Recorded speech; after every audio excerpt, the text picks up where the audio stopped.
pembelajaran kita akan awali dengan berdoa. Bu Rosma akan memimpin doa, maka anak-anak sekalian mohon mengambil sikap doa yang baik supaya Tuhan memberkati proses pembelajaran kita pada saat ini. Mari anak-anak kita mengambil sikap doa yang baik. Dalam nama Bapa dan Putra dan Roh Kudus. Amin.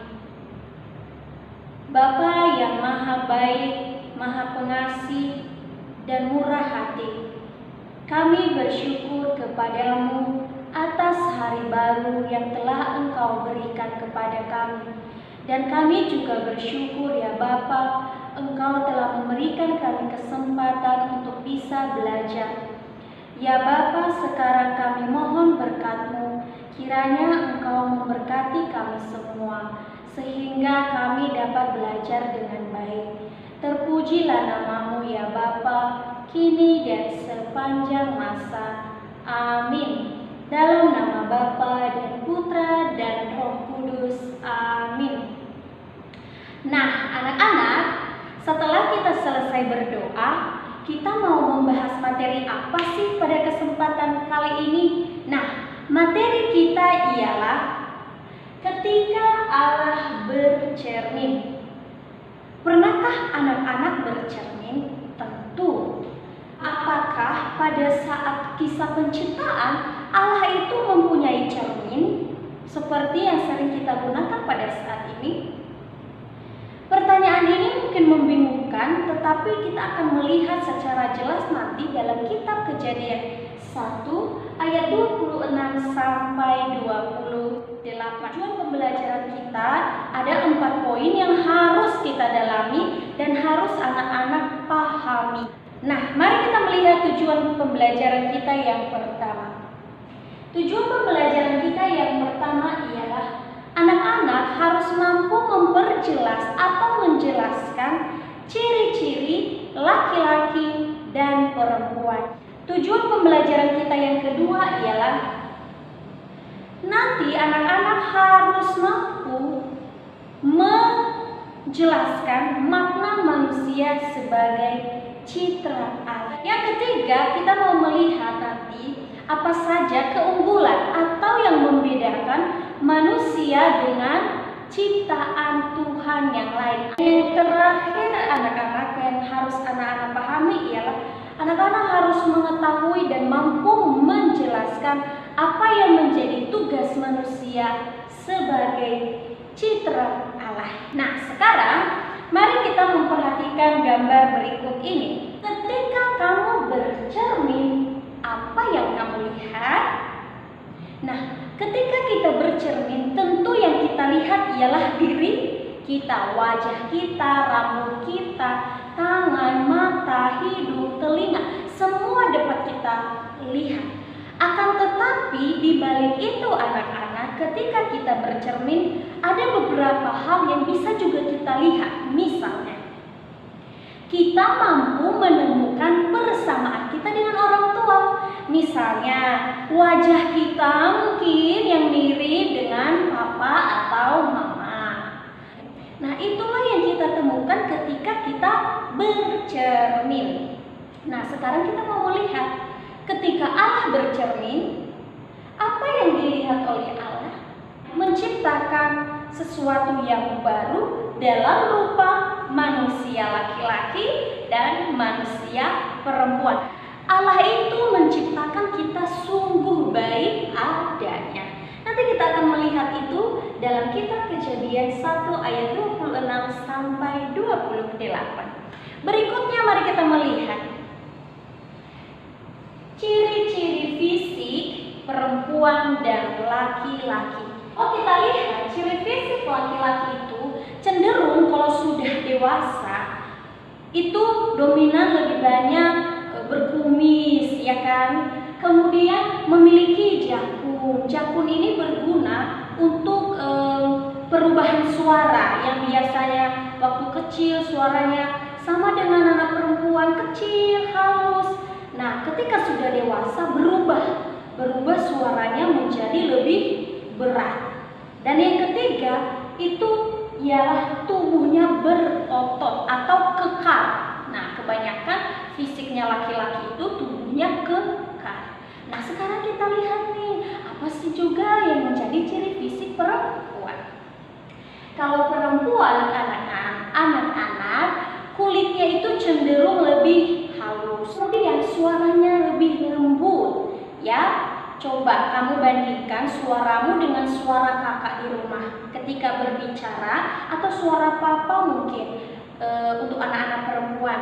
Nanti bisa membedakan, oh benar suara perempuan lebih halus, sementara suara laki-laki itu lebih cenderung berat, ya. Kemudian perempuan itu bisa mengandung. Nah, sudah jelas ya bahwa kita dilahirkan di dunia ini itu melalui seorang ibu, bukan melalui seorang ayah. Makanya dikatakan bahwa perempuan bisa mengandung. Itulah perbedaan ciri fisik perempuan dan laki-laki. Mari anak-anak kita lanjutkan pada materi selanjutnya. Kita akan membaca teks kitab suci dari kitab Kejadian 1 ayat 26 sampai 28. Kita baca bersama-sama teks yang ada di sini. Kitab Kejadian 1 ayat 26. Berfirmanlah Allah, baiklah kita menjadikan manusia menurut gambar dan rupa kita, supaya mereka berkuasa atas ikan-ikan di laut dan burung-burung di udara, dan atas ternak, dan atas seluruh bumi, dan atas segala binatang melata yang merayap di bumi.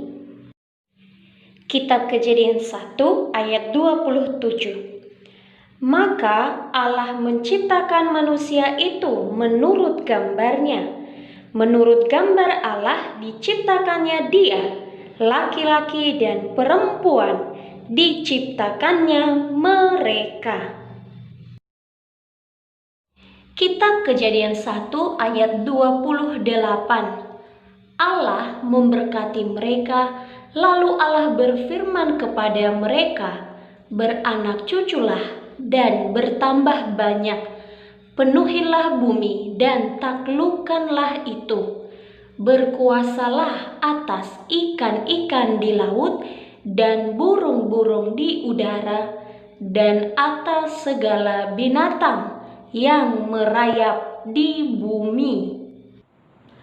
Anak-anak, dalam bacaan kitab suci Kejadian 1 ayat 26 sampai 28, di situ dikatakan bahwa berfirmanlah Allah, baiklah kita menjadikan manusia menurut gambar dan rupa kita, supaya mereka berkuasa atas ikan-ikan di laut dan burung-burung di udara, dan atas segala ternak.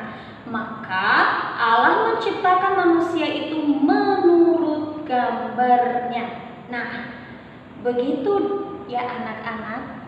Inilah yang menjadi dasar kisah penciptaan manusia itu terdapat dalam kitab Kejadian 1 ayat 26 sampai 28.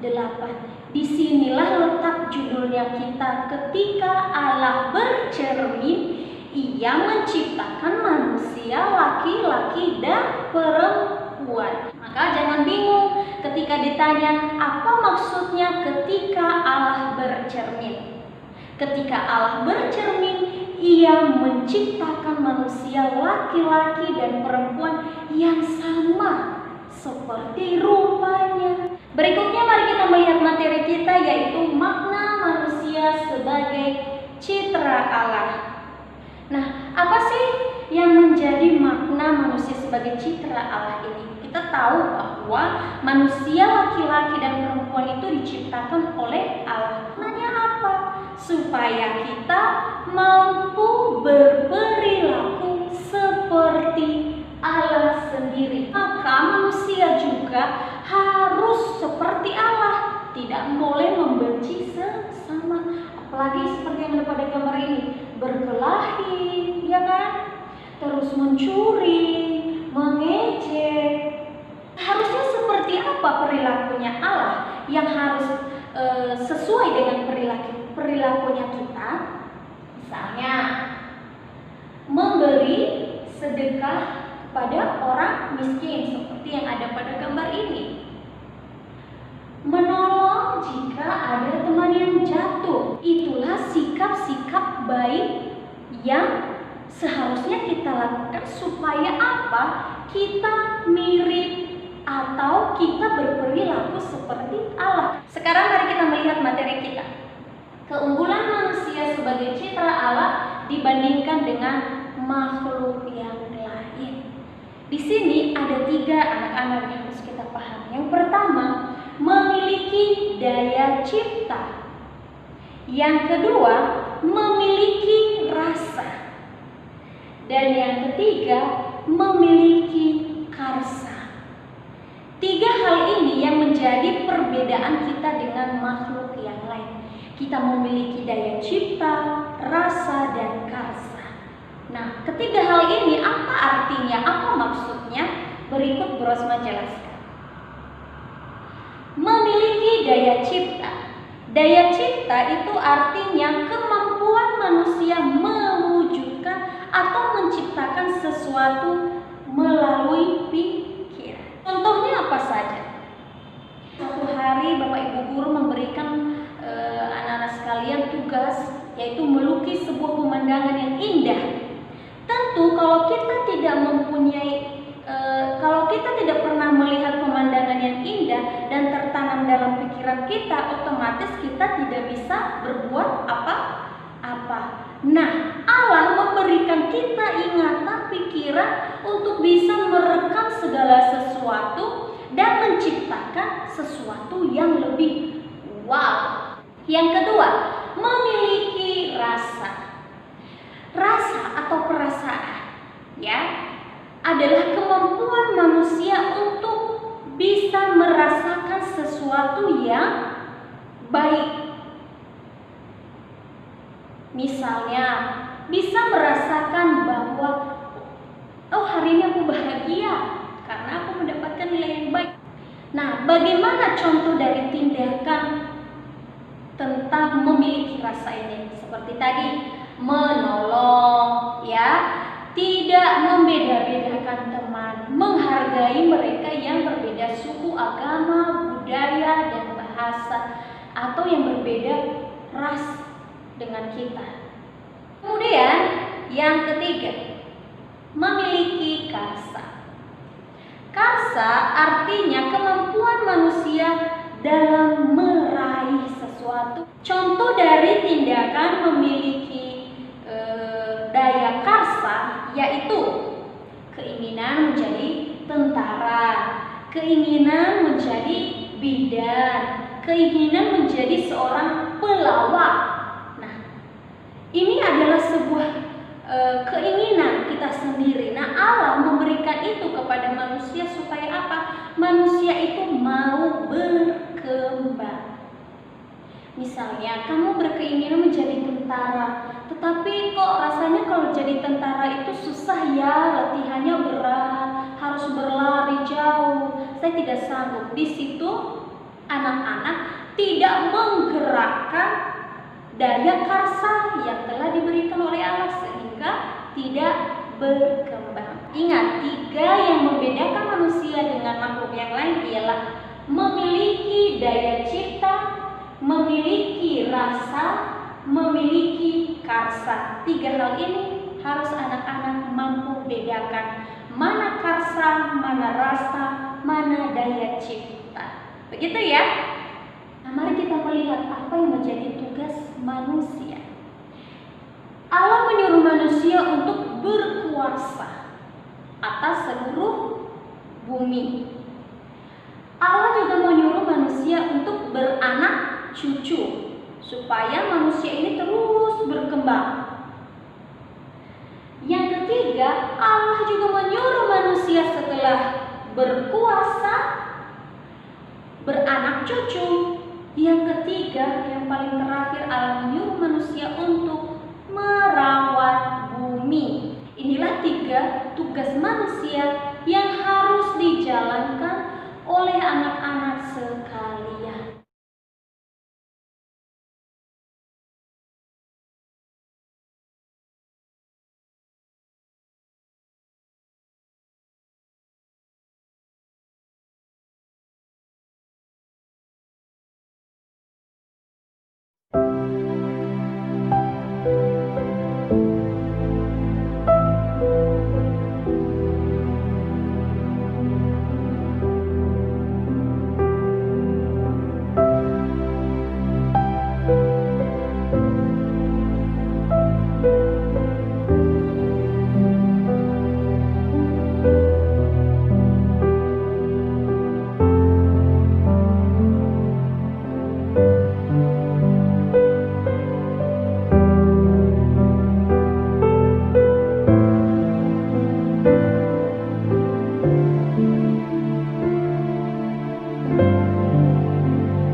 kita menyelesaikan pembelajaran hari ini, ada satu pertanyaan refleksi untuk anak-anak renungkan di rumah.